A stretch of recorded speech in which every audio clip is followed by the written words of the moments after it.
Hello，大家好，歡迎嚟到新潮文嘅頻道，我係你哋嘅主持郭正彤。就喺世界矚目嘅習拜再會，再加上習主席同美國各界嘅聯合晚宴，今次美國一行去到尾聲，係時候要為大家總結下，到底今次嘅中美元首會面達到咗一個點樣嘅水平。今集為大家分析，拜登好明顯今次邀請習主席嘅三藩市一見，一心就係諗住求和，釋出咗大大話話都有5至6個求和嘅訊息，善意嘅表現。但係美國卻喺另外一邊，軍工集團同埋共和黨根本就唔會放過炒和拜登嘅好事，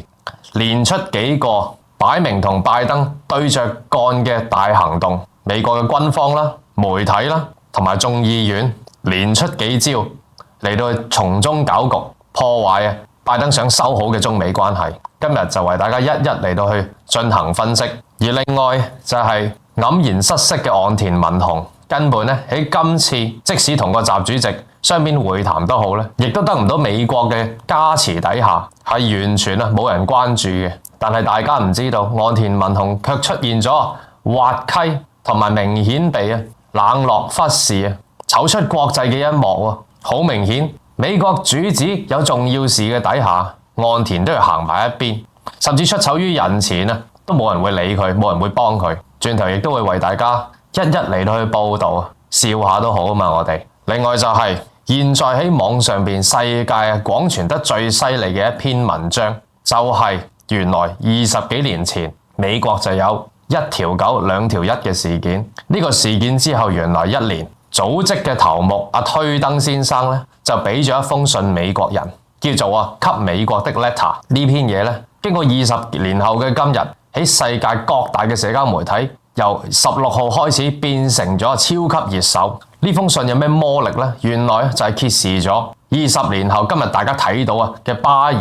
冷酷無情嘅一切事件，原來早就已經喺20年前推登就揭示咗，而且推登講咗好多歷史嘅真相出嚟。要20年後嘅今日，甚至連美國嘅年輕人都話睇完封信發覺，原來一直以嚟世界真正嘅大壞蛋唔係佢哋，原來係我哋。所以亦都會為大家嚟到報導呢單新聞嘅。喺節目開始之前，做少少呼籲先。新潮文嚟緊喺2024年1月為期12日嘅天府之國四川之旅就現在正式接受報名啦。有興趣嘅朋友就可以 WhatsApp 過去+85268287447揾潘小姐報名以及係查詢行程嘅。而喺呢條片最後嘅18分鐘，亦都有我親自錄製嘅行程介紹。大家有興趣嘅話，亦都可以翻到去呢條片最尾嘅18分鐘睇埋我親自錄製嘅旅行介紹影片嘅。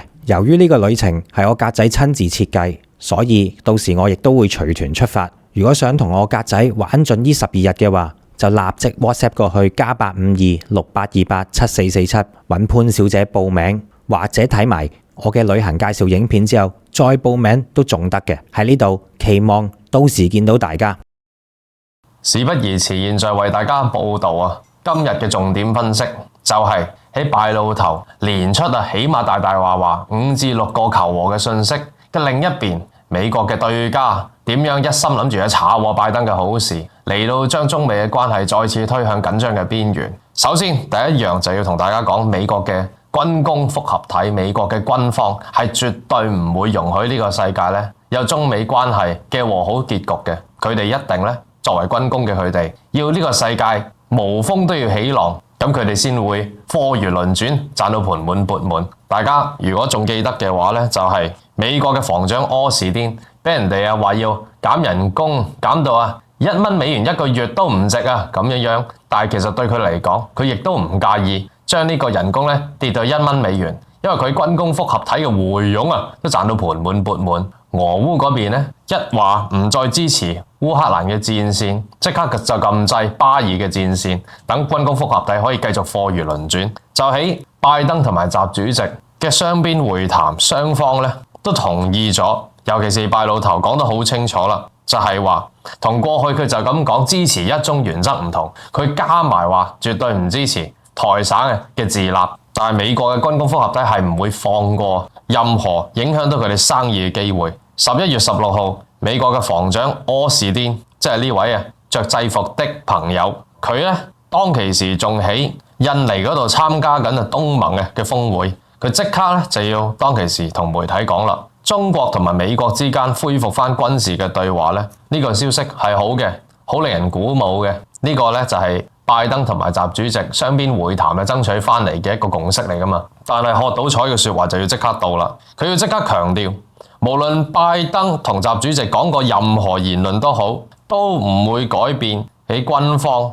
要全力支持台省嗰邊有足夠嘅軍力嚟到去自保呢個方針，即係話佢哋會繼續喺台灣度搞局，向台灣嚟到輸出啊啲軍備，等佢哋可以賺到盆滿缽滿。但係呢個唔係淨係口講咁簡單，柯士甸甚至強調到啊，話要睇而家嘅形勢咧，就要加強賣多啲軍備啲台省啊先至得㗎。因為咧，柯士甸強調美國同台省有一樣嘢叫做台灣關係法。呢個台灣關係法咧，阿拜老頭同阿習主席見面嗰時候咧，提都唔敢提嘅。而呢番柯士甸嘅言論咧，就好明顯，當習主席都未離開美國嘅時候，嗰頭拜登同埋習主席會面之後，佢就要即刻嚟到回應。好明顯咧，佢收咗人哋好多錢，一定要做嘢。而為咗貶低拜老頭同中國求和嘅意味，同埋雙方啊管控啊呢個軍事誤判嘅分歧咧，佢即時要用啊佢自己另一個例子嚟到企圖貶低中美嘅對話。佢話其實講到啊同大國之間嘅交流啊，我都成日做噶啦。柯士甸話，例如話我同俄羅斯嘅外長咧都有傾過偈㗎。美國同埋俄羅斯嘅關係咧就一定係敵對嘅，但係如何喺危險中咧保持溝通咧？呢個就係戰略，呢個咧就係我嘅價值所在啦。佢要強調呢樣嘢，即係話好明顯，大家完全睇得到拜老頭咧。我一陣間亦都會為大家嚟到指出佢點樣釋出善意嚟到邀請習主席進行雙邊嘅對話，而習主席亦都點樣喺美國嗰度完全表露到無意取代美國，無意挑戰美國，無意搞出任何軍事嘅行動。但係咧，柯士甸又要強調要將美俄嘅關係咧套落去中美嘅關係嗰度，即係話一定係水火不容，一定係會開大波㗎啦。大家亦都知道，亦都唔需要再兜圈嚟到去包裝啦。今日俄羅斯唔係對烏克蘭，係對整個北約，而北約咧係美國話事嘅。北約呢個聯盟咧就係美國嘅軍工複合體，大力啊攞嚟銷貨嘅生意客戶網路嚟嘅。而且拜老頭亦都同習主席溝通咗，當中美會有重燃翻軍事對話，保持翻軍事對話，亦都會重新設立一個機制，一啲小組咧嚟到去重點處理呢件事。咁有可能有啲人擔心，就喺人事變動底下咧，可能自己嘅地位會受影響喎。唔係淨係防長柯士甸咁樣講，美國嘅國家即係美國國安啦嘅委員會戰略溝通協調員，即係本身已經做開呢個職責嘅柯比，佢亦都咁樣講，佢哋就係話，無論拜登溝通任何嘢，都唔會令到美國對台省嘅軍助咧，其實就唔係軍助嘅，軍售嚟嘅，而且仲要售賣得比正常價錢貴3倍。佢強調台灣關係法亦都同時唔會有唔同嘅方向嘅改變。跟住柯士甸咧，仲要乘機踩一踩我哋中國目前嘅情況。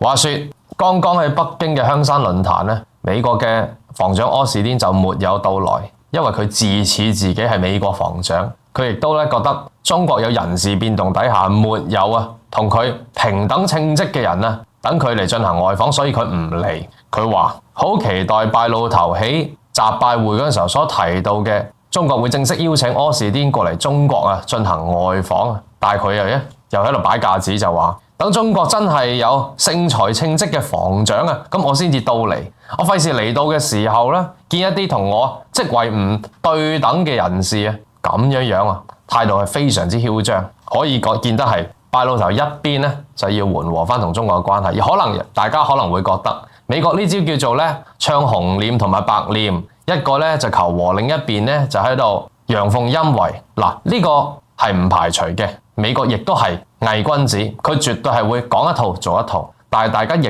都唔可以好平面咁睇一個事情，就係美國嘅內鬥的而且確係非常非常之嚴重。拜老頭布林肯一種聲音，安全顧問沙利文防長同埋美國中情 A 局又係另一啲聲音，一啲係好戰，一啲咧亦就要平衡經濟、貿易政策嘅安穩合作嘅關係，有啲咧就係要呢個世界就係唯恐天下不亂，嚟到達到佢哋嘅目的。咁好明顯，軍工複合體咧就係要呢個世界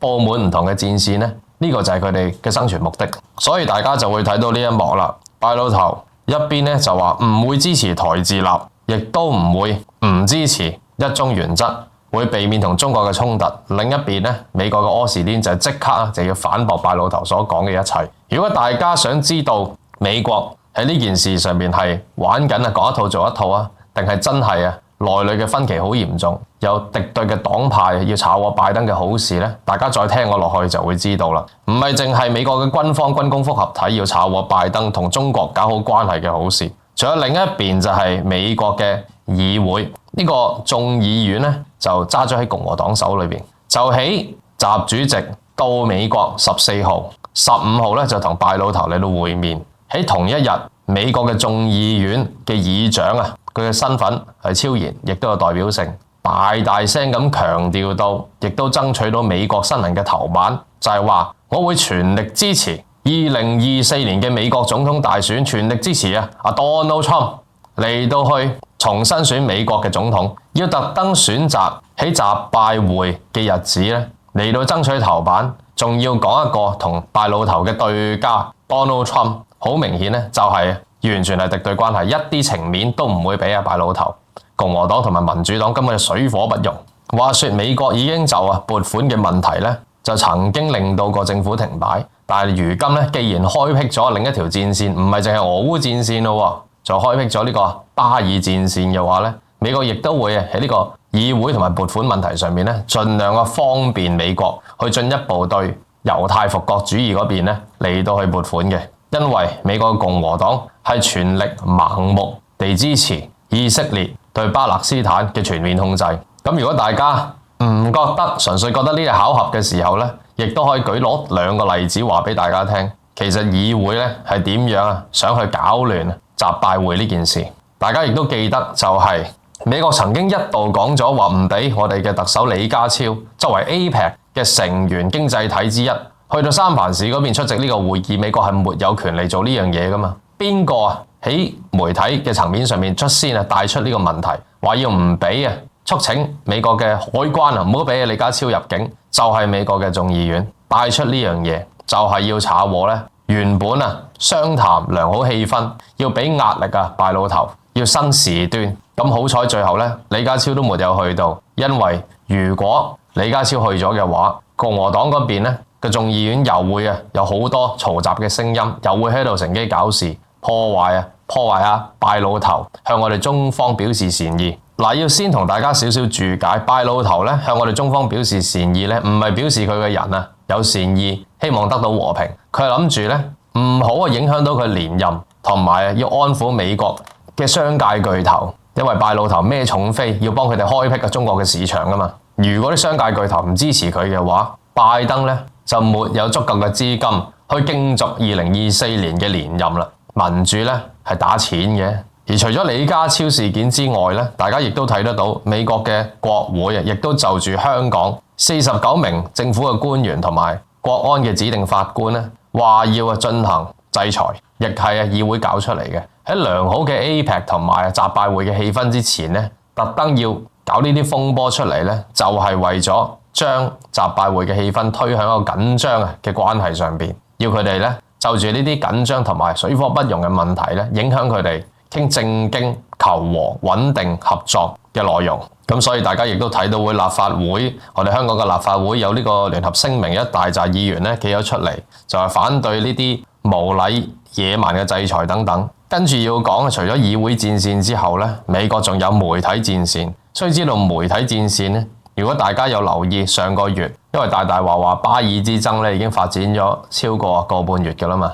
大家亦都從網上好多媒體同埋信息睇得到，原來美國好多大企業嘅龍頭，尤其是媒體嘅龍頭咧，都係揸咗猶太人手上邊嘅，所以媒體戰線咧就一定係會阻止任何拜老頭同埋習主席嘅和談，甚至中國會發揮影響力嚟到促使中東嗰邊嘅亂局咧得以止息。拜老頭為咗爭取下年嘅連任，為咗平息美國內部大量嘅嘈雜聲音，佢哋大部分咧都係支持咗巴勒斯坦，係反以色列嗰邊心狠手辣嘅行為。拜魯頭需要呢啲票源，所以任何有跡象令到中東嗰邊嘅紛擾得到止息嘅任何行動咧，媒體戰線咧都會干擾。媒體戰線即時咧就引用咗我哋新潮文之前亦都為大家直播嗰時候報道咗，就係重新翻出拜魯頭講咗幾多次形容習主席為獨裁者嘅呢啲言論，導致拜魯頭咧就喺習拜會之後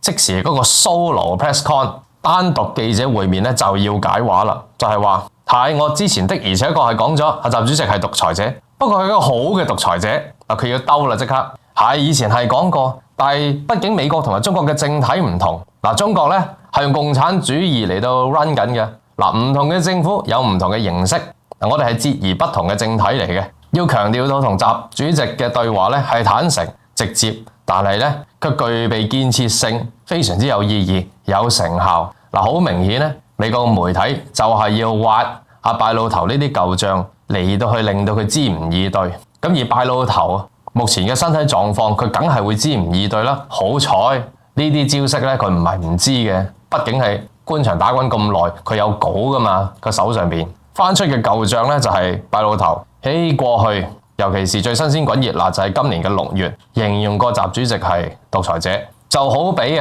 媒體嘗試翻出。你亦都形容過沙特呢個地方咧就係蠻夷之地，要如何咧將佢打翻去蠻荒嘅年代咁樣喎。呢個佢就兜無可兜啦。所以咧現在同沙特嘅關係咧都唔係搞得咁好，沙特咧依然唔係美國賬嘅。另外就係啲媒體亦都派咗人哋喺三藩市嗰個 Filoni Garden 莊園嗰度，大家一字形排開兩邊，佢真係用2個鐘頭嚟去商討一啲政策同埋中美嘅關係嘅時候咧。記者派人到場，大聲，有啲鬼婆記者就大聲話啦：習主席，我想問你，你相信拜登嗎？咁樣喎，佢連續咧就講咗3次，大嗌出嚟，用佢好明顯充滿住呢個鬼婆 accent 嘅聲音嚟到去講普通話。卒之咧講到第3次嘅時候咧，習主席頂唔順啦，因為實在太好笑。佢望一望個記者，然之後再望一望身邊嘅王毅。好明顯咧，大家知佢想講咩？咁都得嘅喎，佢居然喺美國本土有啲記者咁樣嚟炒喎自己人，所以咧，習主席覺得事情非常之滑稽，望一望王毅之後咧，就望一望拜魯頭喺對面，然之後就點一點頭，笑咗一笑。拜魯頭咧，亦都有個好尷尬嘅笑容咧，望住習主席，咁樣。拜魯頭咧，就可以持盈保泰，仲可以笑一笑置之去面對習主席。但係隔離嗰布林肯，大家睇個樣，面如圓彈，啤住個記者就話：喂，邊個派呢件嘢過嚟㗎？搞轉晒呢個場地。大家睇下圖，因為布林肯咧始終係處理外交事務，所以今次嘅和談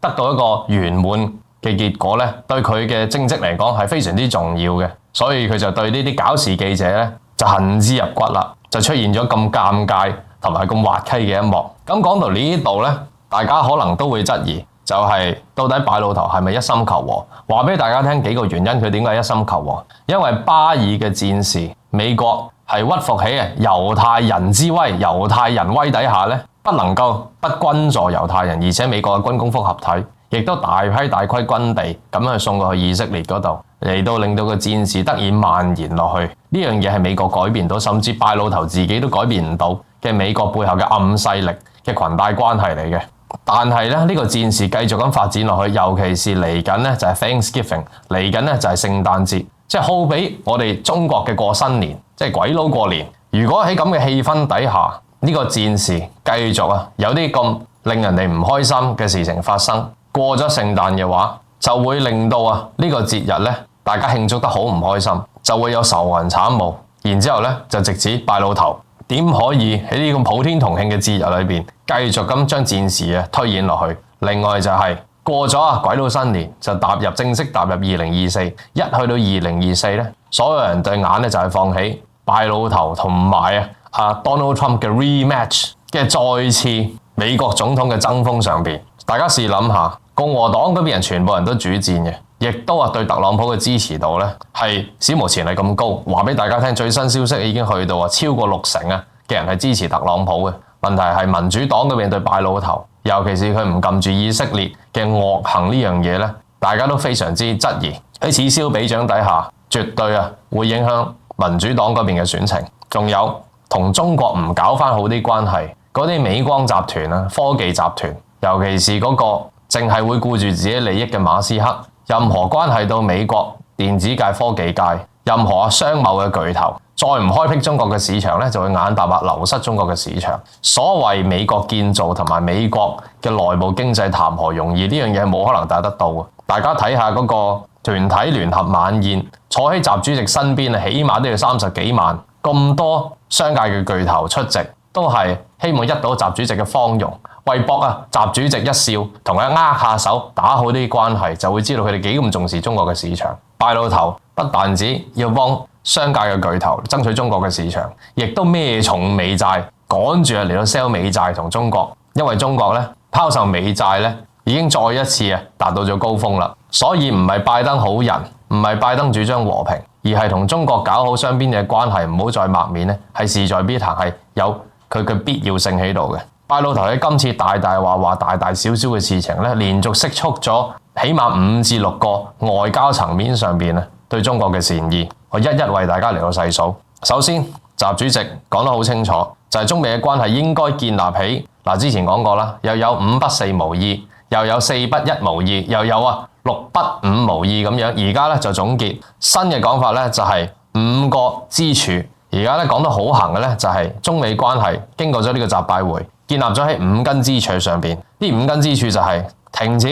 對台省嗰邊咧繼續售賣軍備，唔可以支持台自立，要奉行一中原則，避免衝突，同中國唔搞冷戰，亦都唔好試圖改變中國嘅政體，更加唔好糾黨結社，搞呢啲盟友想圍堵中國。建立喺5根支柱上邊。拜老頭除咗喺獨裁者上面解話，形容到獨裁者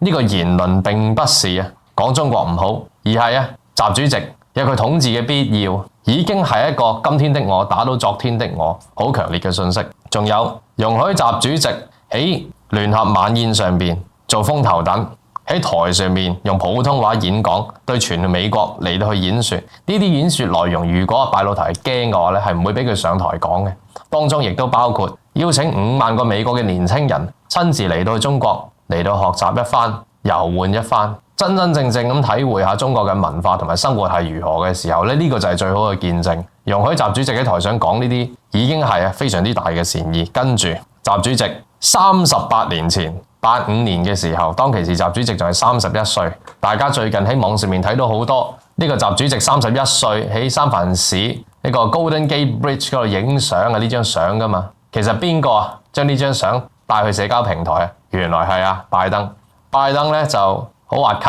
咁樣亦都好 funny 同 casual 咁樣將習主席嘅呢張舊相咧擺咗上去，話大家認唔認得呢位年輕人啊咁樣樣。然之後咧就隔空同我哋嘅外交部一姐華春瑩咧互相附和。華春瑩咧亦都附和呢張相，就係當年習主席喺美國嗰度進行緊工作嘅時候影相留念嘅歷史一刻。咁而最後啦，就係呢一幕咧，未必係拜老頭有心嚟到去設計嘅，但係佢都唔覺意做咗出嚟，就係大家完全睇得到嘅，見到習主席嗰架紅旗嘅禮賓車讚賞有加嘅呢一幕。我須知道咧，車企製造車呢個行業對美國嚟講係有非常之大嘅標誌性嘅，你唔可以亂咁讚人哋啲車，讚咗之後你都要兜一兜講一講自己啲車，所以拜老頭先至發覺自己口誤，哎呀唔覺意踩到紅線添，又得罪咗共和黨嗰度啲人啦，所以要即時提一提美國嘅 Cadillac。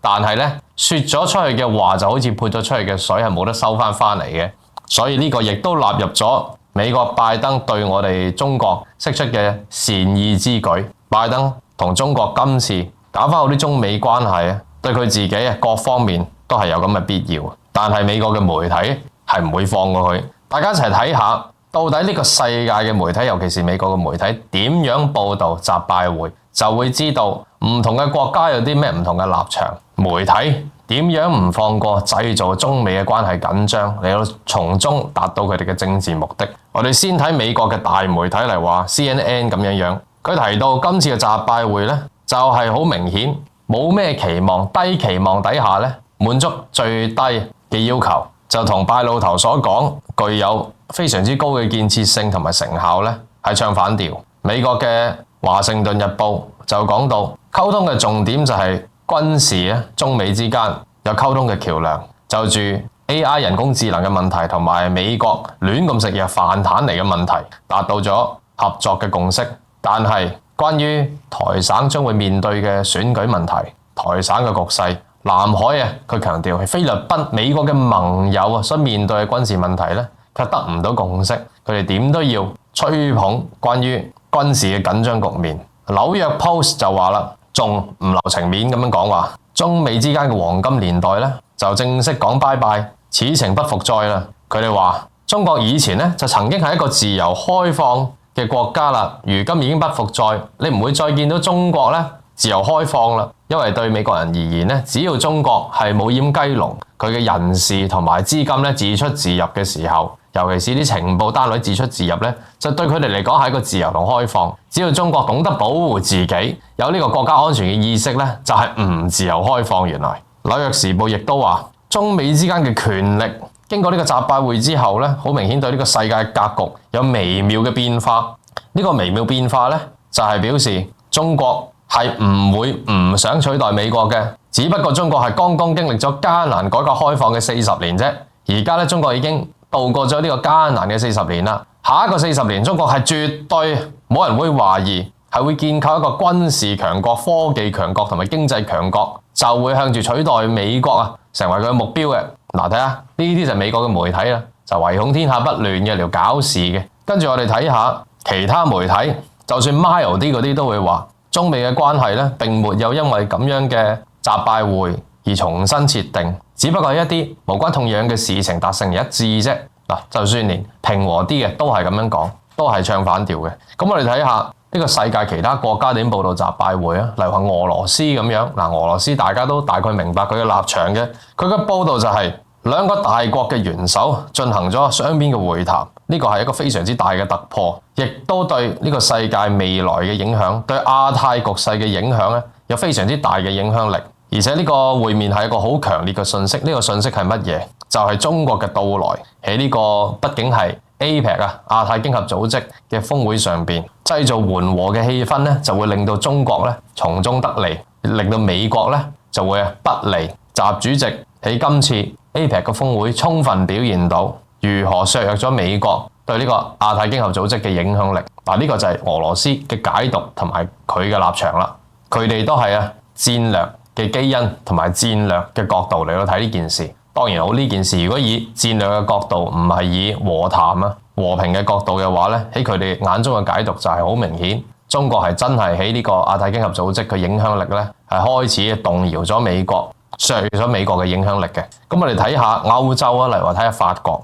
法國形容到習拜會咧嘅再會，2023年今次大家都唔希望見到中美關係再惡化，因為中美關係係呢個世界非常之重要嘅雙邊關係，有非常之重要嘅意義同埋象徵。今次嘅習拜再會能夠帶嚟穩定嘅局面，改善兩國嘅關係。當然兩國喺好多事項上面咧，亦都有自己強硬嘅主張，係唔會退讓。法國係代表咗歐洲想戰略自主嘅立場，所以佢解讀嘅習拜會咧就會用咁樣嘅角度啦。咁睇完呢個世界美國嗰邊嘅內鬥情況啦，點樣查禍啊，敗露頭嘅好事，點樣藉住呢今次嘅習拜會，希望想打擊敗露頭嘅威信，點樣喺諸多嘅事情上面咧，希望令到佢騎虎難下。然之後我哋亦都睇到呢個世界唔同嘅立場、唔同嘅國家點樣睇習拜會。跟住我哋睇一啲無關痛癢，但係咧對我哋嚟講，我哋好想睇下佢點衰嘅國家咯。呢個就梗係日本啦。嗱，話說咧，岸田文雄亦都連同咗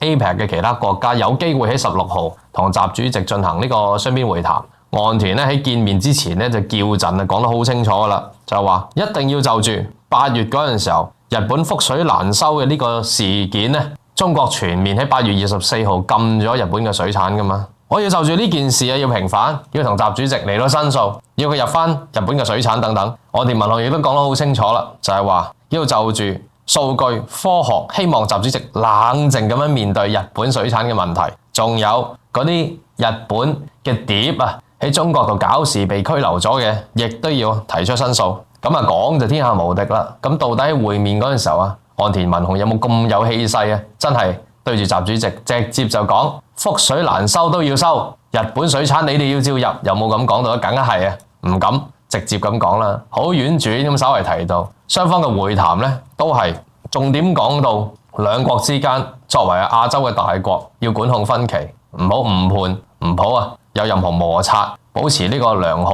嘅經濟環境等等。但係呢啲都係悶嘢，大家完全估到岸田係唔會做出啲咩花樣啦，因為沒有得到拜老頭喺背後嘅加持，拜老頭提都冇提過岸田文雄，提都冇提過希望習主席對岸田文雄手下留情呢樣嘢提都冇提過。拜老頭有更加重要嘅事項需要處理嘛，所以得唔到加持底下呢個岸田文雄同習主席本來都係日本同埋中國嘅元首對談呢樣嘢，都係喺外交層面上面係一個非常之重要嘅新聞嘛，就變得無人問津啦。但係一定要為大家提就係岸田文雄喺今次被人冷落、被人忽視，變成咗一個國際嘅笑話，有出醜嘅一幕喎。呢個出醜嘅一幕就係話說喺11月16號，岸田文雄就啱啱喺佢自己嗰間酒店同加拿大嘅總理杜友多就進行咗一個雙邊嘅會談。會談啲咩內容唔使理㗎啦，大家兩個騎呢啡講啲乜嘢我哋冇必要理，同呢個世界局勢沒有呢個顯著嘅影響。但係就喺佢同杜友多見面之後，佢應該去另一間酒店同韓國總統尹錫悅嚟到會面嘅。點知岸田文雄佢嘅座駕同佢身邊嘅團隊就出營，去到呢個路中心嘅喺嗰度途中就突然間大塞車，大話喺路面上面就塞咗成20分鐘都唔喐架車。其問題就係約咗尹錫悅本應係遲到㗎啦嘛，遲到嘅時候冇辦法之下就出現咗出醜嘅一幕。所謂我哋中國人有句說話叫做馬屎落地行，何況岸田文雄根本就唔係馬，係隻狗，所以更加要落地行啦。佢就落車自己徒步咁樣帶領住佢啲西裝友團隊，即係佢啲保鏢，就要行去尹錫悅間酒店嚟同佢見面嘅。出現咗咁樣嘅一幕，所以知道喺呢10分鐘嘅路程，佢就足足行咗10分鐘。若然有咩閃失起上嚟嘅話真係邊個都負擔唔起噶嘛。話晒日本啱啱先經歷咗安倍，而且三藩市周街都係炮，點知會有啲咩事發生好在都冇咩特別嘅事發生。岸田文雄就成功去到尹錫悅間酒店上邊，佢就距離佢嘅會面本應嘅時間就已經遲咗20分鐘啦。咁根據日本人嘅自然反應同條件反射，佢哋應該鞠躬道歉至係就算唔係好誠懇咁鞠躬道歉，因為佢哋嘅條件反射就係點都要數咪媽聲，點都要點頭微微咁鞠躬嚟到道歉噶嘛。我哋嚟睇下，我最關注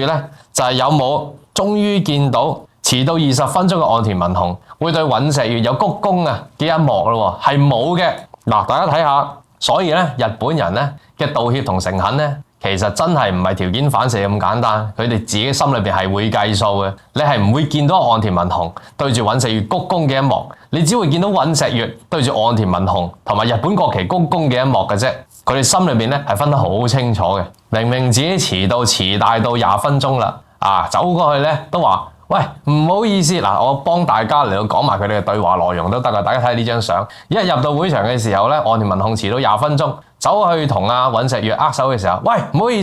思，都唔知三藩市什麼交通搞到我遲晒大到。跟住尹錫悅就要好客氣咁走過去話，冇，我哋都係啱啱到啫，咁樣樣。呢個就係主次嘅關係啦。而佢哋兩個雙邊嘅對話內容我哋都係唔需要擔心嘅。兩隻狗係吠啲乜嘢係對呢個世界嘅大局一啲影響都冇。咁再之後落嚟就為大家報道喺三藩市嗰邊可以講得係關係到呢個世界未來嘅局勢，亦都出現咗一個重要嘅一幕。喺另一個世界嘅層面上面，就係喺另一個次元喺網上面其實喺呢幾日發生咗一個非常非常之大關係到世界民心風向嘅大事件出現咗。呢個事情就嚟得非常之蹊蹺，但係卻意義深遠。就係呢個世界所有人開始為20年前喺美國策動咗1條9、2條1大事件，即係爆咗嗰個孖生大廈嘅始作俑者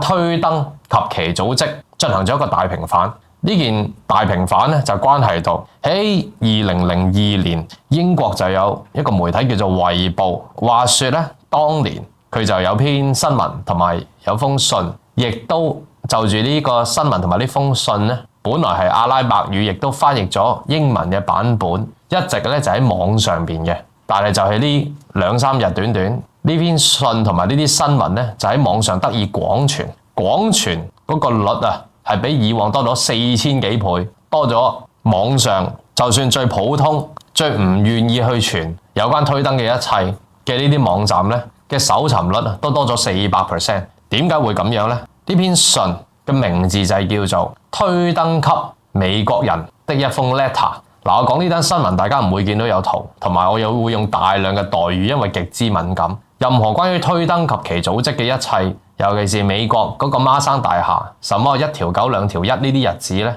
我都要用大量嘅代語，因為咧油管係其中一個對呢啲嘢非常之敏感嘅社交平台，所以大家咧相信大家係會意會得到我講嘅説話嘅。喺最近呢幾日，呢封信尤其是嘅翻譯內容得以廣傳，有關嘅新聞得以廣傳咧，就經過呢個網上面幾大嘅社交媒體，最多咧就梗係 TikTok 啦，跟住仲有 Twitter， 嗱而家唔係叫 Twitter 啦，叫交叉，仲有就係油管啦，大家睇嘅 YouTube， 仲有 IG， 全世界都喺度廣傳緊呢封信。點解大家喺度討論呢封信呢？就係對應翻過咗20幾年後，今時今日巴以發生嘅一切，大家看在眼內，大家終於明白到原來邊班先至係惡耶，邊班先係可憐的一群。美國喺從中扮演啲咩角色？原來翻去20幾年前推登寫嘅呢封信呢，內容已經有預兆到大家今日了解嘅一切，而且信裏面嘅內容亦都講咗好多真實嘅歷史，而呢啲歷史係大家呢，係可能去到20幾年後今日呢，先開始慢慢嚟到去發覺得到，就係一直以嚟以色列人點樣欺負巴勒斯坦人，點樣喺巴勒斯坦嘅地方進行咗大量駭人聽聞之事、心狠手辣之事。原來喺20幾年前推登已經為大家講過，但係當其時大家咧都受住美國嘅媒體戰、認知戰、媒體宣傳咧，導致大家都忽略咗佢嘅肺腑之言。但係咁多年後嘅今日咧，所謂歷史自有公論，終於咧還推登一個清白。而家你全世界，尤其是歐美佢嗰啲年輕人都話，睇完呢封信之後咧，佢哋發覺佢哋一直以嚟嘅諗法、價值觀、世界觀都破滅咗。佢哋發覺原來一直以嚟以為中東嗰邊嗰啲人、嗰啲組織係黑人分子、係壞人，原來今時今日佢哋知道，甚至冇參與以色列嘅惡行嘅佢哋，但係曾經喺媒體大風向底下、世界輿論底下支持過美國、欺負過、敵視過中東人嘅佢哋咧，原來歐美嘅年輕人話：我哋先至係壞人，能夠令到歐美嘅新一代嘅年輕人咁多人喺網上面都自我反省，呢個係一個好強烈嘅信號，亦都係喺網媒發生咗超大嘅事件。呢封信嘅內容，我同大家講少少裏面嘅關鍵嘅重點。信裏面起碼19次提到以色列人，起碼10次咧講到猶太人如何得到美國嘅支持底下欺負盡巴勒斯坦嘅人。信裏面提到中東所發生嘅一切都係美國嘅介入所導致，一直以嚟支持以色列嘅就係美國。巴勒斯坦人經歷咗超過80年嘅歷盡艱辛，都係美國一手指使所製造出嚟嘅局面。推登佢哋話佢哋同埋佢哋嗰個阿蓋同埋阿達嘅一派人呢，如何反美國？佢哋反美國嘅原因係乜嘢？就係因為呢一系列嘅以色列嘅惡行，仲有美國如何製造認知戰、謊言嚟到去大舉侵害阿富汗、侵害伊拉克同埋黎巴嫩、中東嘅所有亂局，一直以嚟都係美國一手策劃。推登喺信裏邊咧，大力咁批評美國所有政策同埋軍事行動，講咗好多中東嘅真正嘅歷史俾大家聽。美國好多年輕人自己人都話呢啲歷史，佢睇完之後咧，先至發覺呢啲先係真嘅歷史，對應翻而家所見到嘅一切咧，先至係有其一致性。佢哋大開眼界咁話，美國人咧就廣傳呢封信，但係呢封信美國嘅衛報咧個來源其實係嚟自2002年嘅新聞原稿嚟嘅，亦都由佢另一個分支嘅網站呢個叫觀察家報用阿拉伯語嚟到翻譯咗英文嘅版本。2002年11月嘅24號新聞原稿同埋翻譯版本就喺呢幾日俾人哋挖出嚟，有全世界不停咁嚟到廣傳，咁導致咧英國嘅衛報咧刪都刪唔切，佢哋即刻要刪呢篇文。佢哋刪嘅時候咧就話，因為有關嘅資料咧就關係到呢個世界嘅黑人行動、黑人分子，所以咧一定要刪，而且咧已經俾大量嘅人廣傳同埋斷章取義啦，所以要刪。嗱，大家而家咧成日睇網上面嘅社交平台啊，大家而家睇油管啊等等，都有關黑人分子嘅一切，有關推登同埋及其組織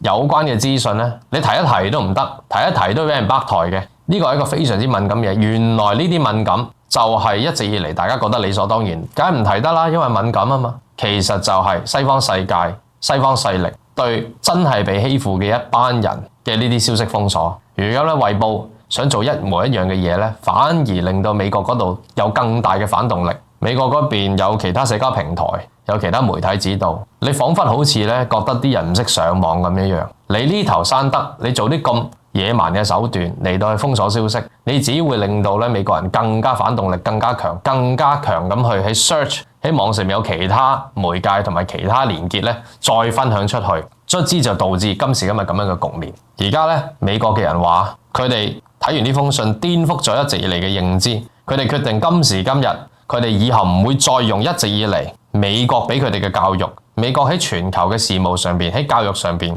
如何原來一直以嚟用緊方法去誤導咗佢哋，佢哋決定今後去分析地緣政治，唔再用美國一直以嚟灌輸嘅觀念同埋方向，唔再用過去嘅睇法嚟去睇地緣政治。其實簡單嚟講，即係話咩？即係話佢哋唔會再信美國嘅教育同埋主流媒體所帶出嚟嘅風向，唔會再視中東嗰邊嗰啲黑人分子、嗰啲刺激組織，唔會再盲目咁視佢哋為壞人，會批判性地嚟到諗美國嘅一切政策，同埋批判性地諗以色列。咁呢個已經係咧對西方世界嘅認知戰同文書戰呢一個非常之大嘅噩夢。而家咧西方人咧不斷咁喺網上面就話，一直以嚟佢哋都批判嗰啲咁嘅中東人、嗰啲黑人分子、嗰啲組織，就視佢哋為邪魔外道，視佢哋為壞人，敵視佢哋，貶低佢哋。原來咁多年後嘅今日先發覺，美國先係真真正正嘅恐怖軍侵嘅始作俑者，美國先係真真正正嘅壞人。原來佢哋話佢哋自己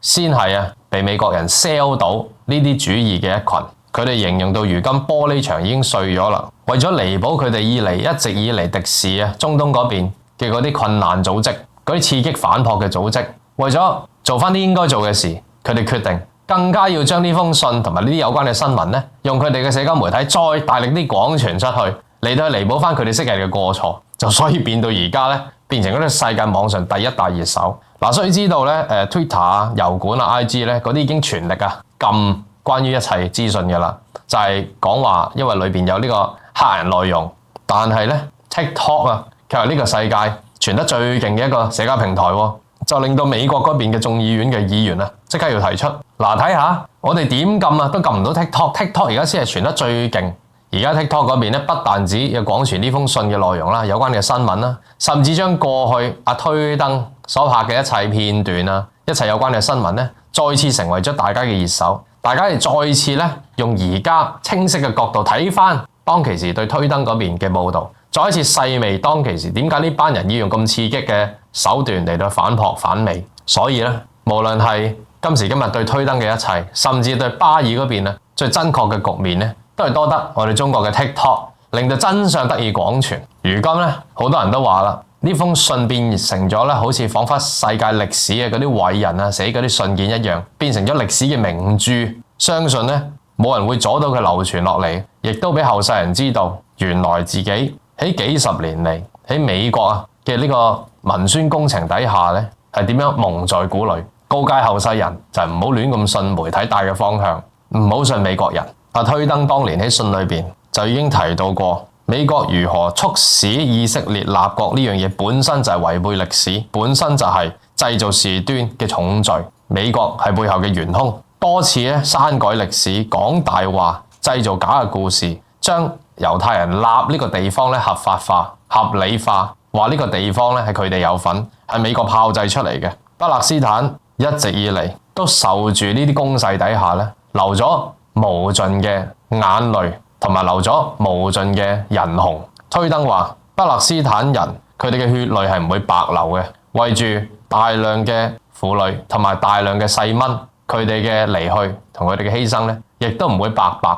冇人為佢哋平反。所以推登話佢哋先至會有咁刺激嘅行動，就係要用咁刺激嘅手段嚟到去反美，因為佢哋知道佢哋嘅聲音係唔會得到傾聽，唔會得到明白，佢哋只有咁樣最後用咁刺激嘅手段嚟到去反美，佢哋只有呢個方法。20幾年後嘅今日，終於為推登所做嘅一切咧嚟到平反，世界終於明白到點解呢個世界會有一班人咁憎美國人。原來咧事出咧係有非常之大嘅因由嘅。嗱，而家美國人唔係話佢哋會支持一條狗兩條一之事，佢哋唔係，但係佢哋自此之後佢哋會用持平同埋唔會偏見、唔會偏幫嘅心態咧嚟到睇呢個世界地緣政治嘅紛爭。所以喺呢個世界明面同埋暗面，除咗習拜會對呢個世界兩個國家最重要嘅兩個國家嘅關係踏入咗新嘅局面底下，亦都喺呢個暗面喺個網上面世界咧，令到輿論同埋人嘅認知踏入咗另一個新嘅一個篇章。喺節目結束之前，就由我格仔親自介紹一下今次最新推出為期12天嘅天府之國行程究竟係點樣先㗎啦？有興趣嘅朋友就可以 WhatsApp 過去+85268287447揾潘小姐報名，以及係查詢價錢同埋領取行程資料嘅。整個行程都係由到我格仔親自設計，並非一般坊間嘅旅行團係揾到相關嘅行程嘅。並且今次天府之國之旅嘅行程，格仔咧亦都會隨團出發，陪大家玩盡12日嘅。出發日期就由嚟緊2024年1月嘅21日至到2月1號嘅，為期12日。首先第一日嘅旅程，我哋就會去到由香港機場出發，直飛到去成都嗰邊嘅，飛機航程大概係2個半鐘頭就到噶啦。之後喺稍作休息、瞓過一晚以後我哋就會進入到第2日嘅行程。第2日嘅行程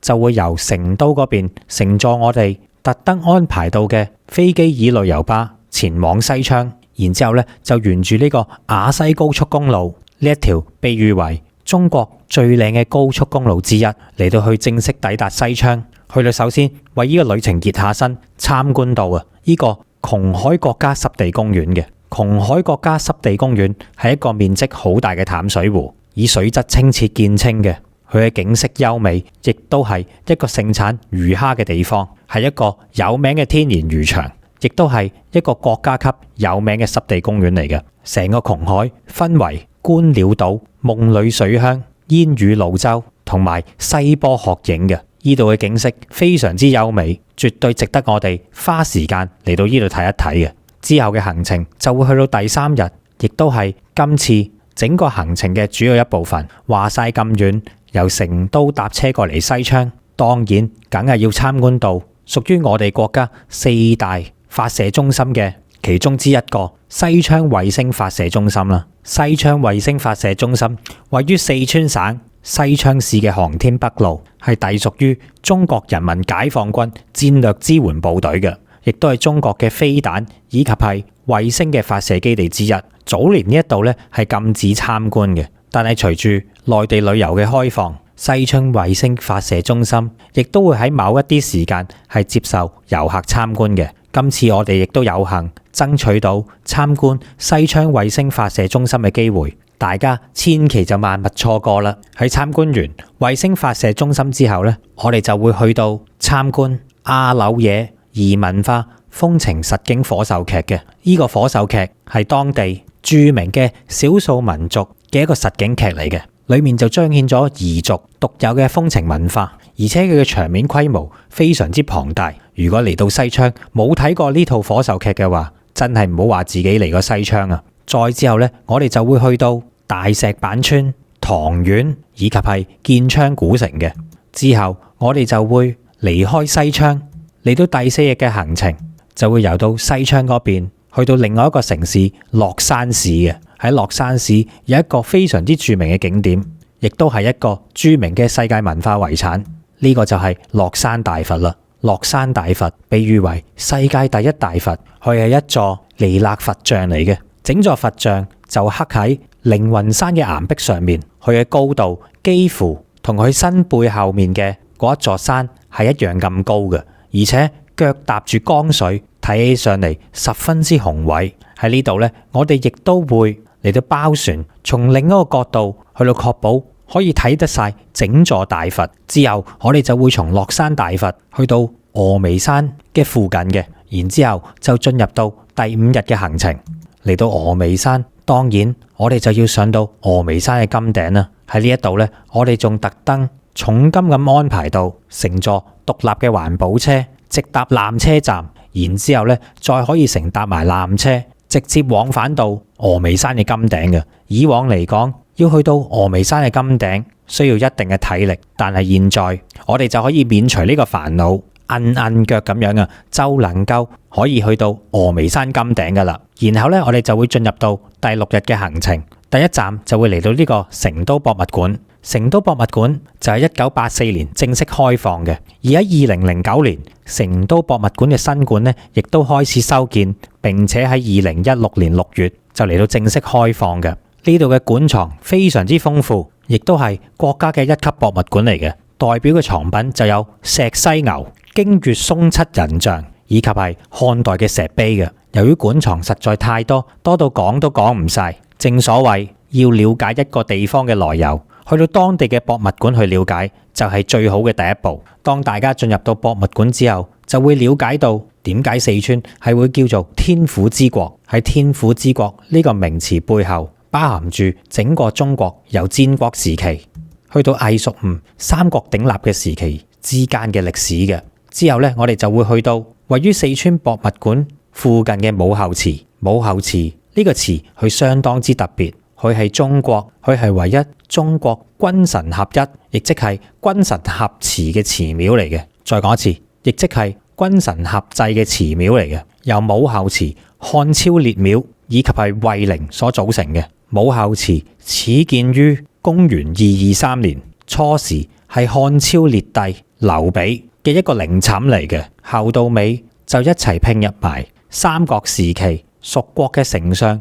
諸葛亮嚟到一齊供奉。再之後我哋就會去到沅花溪公園嘅，呢度以杜甫草堂嘅歷史以及係文化為背景嘅，再運用埋現代嘅園林同埋建築設計嘅前沿理論，結合古典園林同埋現代建築藝術所結合而成嘅城市公園嚟嘅。呢度山水交融、自然雅致嘅景觀以及嘅建築，凸顯咗現代川西文化嘅敦厚嘅歷史底蘊，係一座將自然景觀、城市景觀完美融合嘅成都市入面最大嘅開放式森林公園嚟㗎，亦都完美咁演繹咗詩人杜甫嘅詩意韻味嘅。再之後呢，我哋就會去到錦里古街，以及係再欣賞埋當地嘅四川變臉表演嘅。之後呢，我哋就會去到第7日，另一個旅程嘅重頭戲，近年都非常之著名嘅三星堆啦。三星堆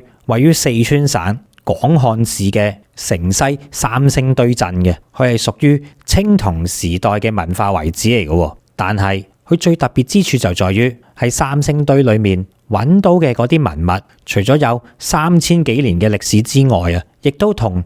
期我哋中原文化所揾到嘅文物嘅嗰個造型相比起上嚟呢，係非常之唔同樣嘅，而且設計同埋風格都係完全唔同。究竟解釋咗啲乜嘢呢？好多人都會有唔同嘅遐想，認為到三星堆會唔會係外星文明而嚟嘅呢？又或者三星堆係咪屬於一啲外來嘅民族，或者係一啲其餘嘅古文明呢？尤其係三星堆所揾到嘅文物，佢嘅做工以及係工藝都比同一時期商朝所揾到嘅青銅器物件係更加鬼斧神工，所以就為到三星堆更加添上一層神秘感啦。喺呢度，我相信大家係親眼睇到三星堆文物嘅時間，一定能夠揾到屬於自己嘅答案。再之後呢，我哋就會去到北川嘅地震遺址，同樣都係我哋今次旅程嘅其中一個焦點嚟嘅。北川地震遺址就係汶川大地震之後嘅災區所保留落嚟嘅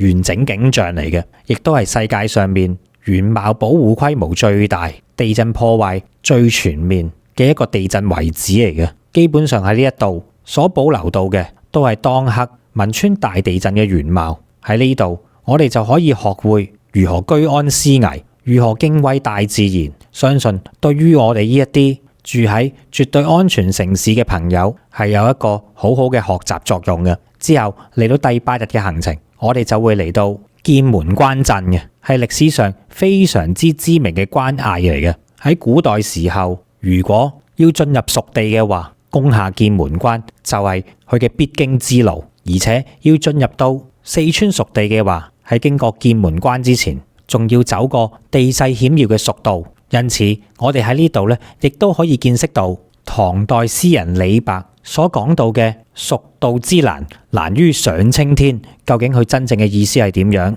因為蜀道就喺劍門關嘅面前，我哋如今都可以體驗得到啦。再之後，我哋就會去到翠雲廊景區。翠雲廊景區其實就係劍門蜀道翠雲廊現存嘅7803棵嘅古樹嚟嘅。喺呢啲古樹入面，差唔多全部都係古柏樹，就佔到當中嘅9%噶啦。而呢啲古柏樹，佢嘅平均樹齡就有1050年咁耐。當中最年長嘅2棵古柏，一棵就叫做劍閣柏，另一棵咧就叫做隋大柏。呢2棵古樹嘅年齡咧，仲係去到誇張嘅2300年咁耐，所以咧亦都被稱之為蜀道奇觀同埋森林活化石嘅。然之後咧，我哋就會去到第9日嘅行程，就會去到阆中古城嘅。阆中古城係咩地方呢？其實唔好睇佢好似唔出名咁樣，阆中古城佢係同平遙、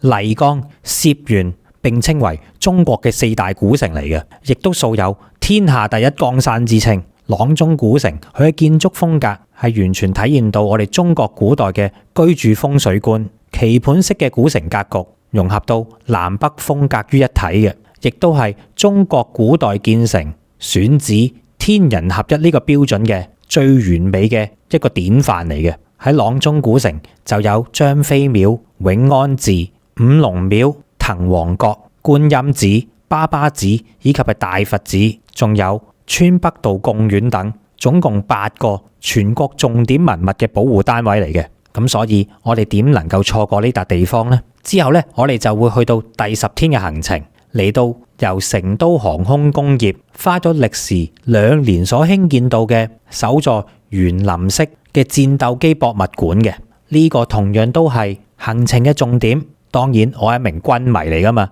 梗係中意參觀呢一笪地方啦。喺呢一度就陳列咗9款唔同嘅戰鬥機嘅，佢哋分別就有殲5型嘅戰鬥機、殲7型嘅戰鬥機，出口到去巴基斯坦嘅梟龍戰鬥機，以及係作為我哋中國空軍現役3劍俠之中嘅其中2款殲10嘅戰鬥機，以及係殲20嘅戰鬥機嘅。而當中仲有另外2款系列嘅無人機，分別就有翼龍系列嘅無人機同埋天賜系列嘅無人機，總共3架。嗱，當中我哋要注意到啦，喺呢度所擺放到嘅殲20戰鬥機呢，佢係呢度嘅亮點之一嚟嘅。原因就係想當年喺2007年殲20研究立項論證嘅時間啊，就整咗一架全尺寸嘅金屬樣機嘅。而呢一架最早嘅殲20概念機，其實就係放喺依個園林博物館裏面嘅嗰一架殲20啦。因此佢係十分之具有重要嘅歷史文物價值嘅。再之後咧，就會去到成都近郊嘅一個大熊貓樂園，呢個咧亦都係行程嘅重頭戲之一嚟嘅，就係參觀到呢一個中華嘅大熊貓院啦。中華大熊貓院亦都係我格仔特登選址嚟到去參觀大熊貓嘅地方。原因就係除咗四川係大熊貓嘅出生地，係大熊貓嘅發源地之外我哋亦都做足功課，知道四川參觀大熊貓嘅地方係有好多嘅，但係點樣為之揀一個好嘅呢？喺我嘅標準嚟講，當然好嘅熊貓參觀地方就一定要人比較少，最好咧就係熊貓多過人。如果唔係去錯地方嘅話，就反而係參觀人多過熊貓啦。所以我哋嚟到中華大熊貓院就啱晒啦，因為喺呢一度咧人比較少，熊貓比較多，咁樣大家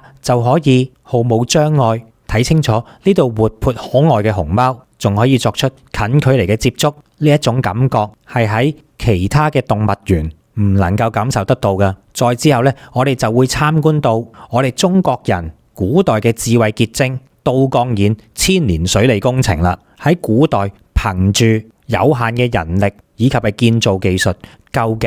竟我哋點樣利用到我哋嘅智慧嚟到治理岷江嘅水患呢？嗱，唔講唔知喎，都江堰水利工程其實距離現今已經超過2270年嘅歷史㗎啦。但係即使時至今日過咗2000幾年啦，都江堰水利工程依然繼續運作當中，係繼續令到四川嘅人民受惠嘅。如果冇咗都江堰嘅話，其實都好難有天府之國依達咁富庶嘅千里平原。所以嚟到呢度，我哋一定要好好咁去睇下屬於我哋中國古代人嘅智慧究竟有幾咁厲害。之後呢，我哋亦都會去到都江堰嘅仰天窩熊貓自拍廣場，睇到佢嘅造型都覺得非常之得意。然之後呢，亦都會去到都江堰西街，以及係成都嘅春熙路步行街。春熙路步行街係成都最繁華嘅商業街嚟嘅，就由春熙東路、春熙西路、春熙南路以及係春熙北路4條嘅步行街組成。當然近嚟都非常之熱爆嘅太古里，亦都係出名多靚仔靚女網紅經過嘅地方嚟嘅。然之後我哋亦都會去到另一個古色古香嘅網紅打卡點，成都嘅闊窄巷子。喺呢度咧，記住去到影多啲相，因為咧效果非常之出眾噶。再之後就嚟到第12日嘅行程，我哋喺臨上飛機之前就會嚟到去見識一下四川獨有嘅茶文化。因此咧，我哋就會嚟到著名嘅觀音閣老茶館。呢個老茶館咧已經有上百年嘅歷史啦。佢嘅建築就係典型嘅川西地區清雅房嘅建築嚟嘅。由於佢嘅年代遠久，所以都幾有嗰股滄桑感嘅。呢個茶館無論從佢嘅建築陳設，仲有茶客，都透露出濃濃嘅歷史感嘅，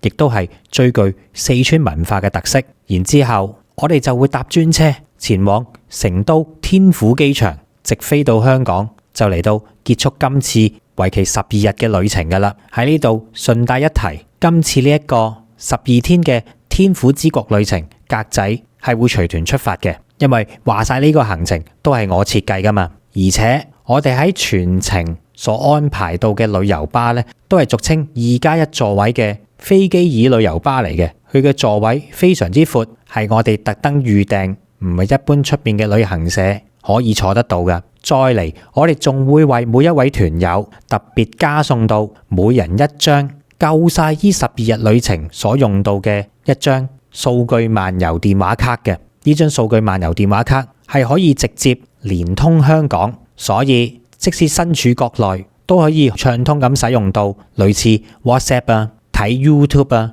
或者去登入翻你哋香港嘅電郵嘅。咁當然啦，你亦都可以攞呢張數據卡嚟到去油管嗰度睇我哋新潮文嘅節目嘅。總之就係暢通無阻。最後一點就係我哋今次所安排到嘅呢個行程，都知道大家嘅性格噶啦，都係想舒舒服服、他他條條，所以我哋呢個行程所設計到嘅行路位呢，就唔係太多嘅啫，基本上都係點對點，唔需要行得多嘅。喺呢一度我就再重複多一次報名以及係查詢行程價錢嘅聯絡方法，就係 WhatsApp +85268287447去到揾潘小姐去索取資料以及係報名嘅。再講一次係 WhatsApp +85268287447聯絡呢個 WhatsApp， 到時希望見到你同我玩盡呢12日。喺節目結束之前，請大家點擊新潮文嘅頻道訂閱、關注同埋留言，以及分享俾你身邊嘅朋友。新潮文嘅頻道、新潮文2.0嘅頻道同埋我哋嘅面書 Facebook 嘅專頁。咁今日節目時間嚟到呢度，多謝。